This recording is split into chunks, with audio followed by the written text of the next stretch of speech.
Hello, welcome back to the channel. Today, we're diving into how to make use of UPBASE for scheduling and monitoring factory production. Buckle up, it's going to be a productive ride. First off, we log into our UPBASE account.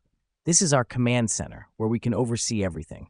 The reason we do this first is because UPBASE centralizes our factory's information in one place, making it easier for us to track our production process. Now that we're logged in, let's move straight to the scheduling feature.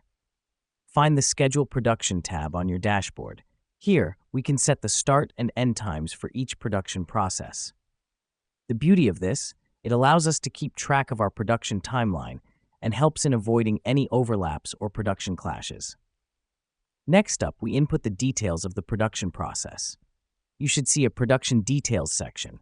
Here, you can enter the type of product, quantity, and other important details. This helps us because it provides a clear picture of what's being produced and when, creating a seamless link between planning and execution.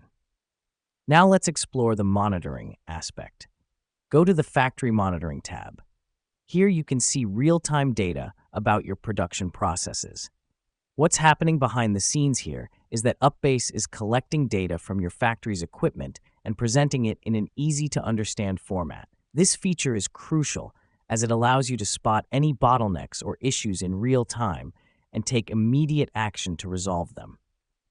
Finally, don't forget to make use of the Reports feature. This will give you a detailed analysis of your factory's performance over time.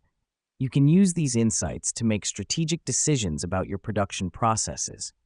This feature is the cherry on top, providing you with valuable insights that can help you improve efficiency and productivity. And that's it. You're now fully equipped to use UPBASE for scheduling and monitoring your factory production. Remember, the key is to use these features to stay on top of your game and keep your factory running smoothly. Thanks for watching, and catch you in the next tutorial.